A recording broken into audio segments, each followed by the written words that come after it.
వస్తానమ్మా వస్తాను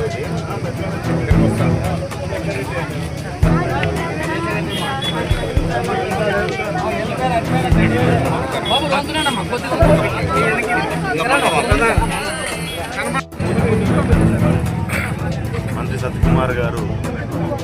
మధుసూదన్ రెడ్డి గారు, మేము అంతా కలిసి పక్కన పెట్టు. ఇక్కడ ఉన్న సమస్యలు ఏవైతే ఉన్నాయో వాటిని ఒకటిగా పరిష్కార మార్గాన్ని కనుక్కోవడానికి నేరుగా ప్రజల వద్దకు వచ్చినట్టయితే మరింత పద్ధతిలో సమస్యల్ని కూడా దగ్గర నుంచి చూసి దానిని కూడా ఏదైనా ఒక పరిష్కారాన్ని కనుక్కోవచ్చు అనే ఆలోచనతో ఈరోజు ఈ కార్యక్రమాన్ని మొదలుపెట్టడం జరిగింది. ఇప్పటి నుంచి 3-4 రోజులు కంటిన్యూస్గా అన్ని వార్డులు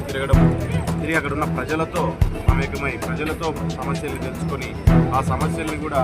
ఏ రకంగా ముందుకెళ్ళాలి, ముఖ్యంగా అందులో కలెక్టివ్గా ఉన్న సమస్యలు అంటే వార్డులన్నింటిలోనూ కామన్గా ఉన్న సమస్యల్ని ప్రజలు పడుతున్న ఇబ్బందుల్ని కూడా నేరుగా చూసినట్టయితే మేము కూడా వెంటనే అధికారులకు చెప్పొచ్చని మినిస్టర్ గారు ఆలోచనతో ఈ కార్యక్రమాన్ని మొదలుపెట్టడం జరిగింది. ఖచ్చితంగా ఈ కార్యక్రమం తర్వాత టౌన్లో ఎన్నో మెరుగైన సేవల్ని ఖచ్చితంగా ప్రజలకు అందించడానికి మున్సిపల్ శాఖ ద్వారా కావచ్చు, లేదా హౌసింగ్ ద్వారా కావచ్చు, రెవెన్యూ ద్వారా కావచ్చు, ఇవన్నిటి ద్వారా ఏవైతే ప్రజలకు ఇబ్బంది పెడుతున్న కార్యక్రమాలు, ఇబ్బంది పెడుతున్న గతంలో సగం వేసినవి అంటే ఈరోజు మనం చూస్తే రోడ్లు సగానికి ఆపారు, కాలువలు సగానికి ఆపారు,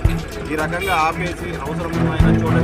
లేని చోట చేసి అయిన చోట ఆపేసిన పరిస్థితులు ఎక్కడైతే ఉన్నాయో సామాన్యులకు ఇబ్బంది పడే పరిస్థితులు ఏవైతే ఉన్నాయో అవన్నీ కూడా పూర్తి చేయడానికే ప్రణాళిక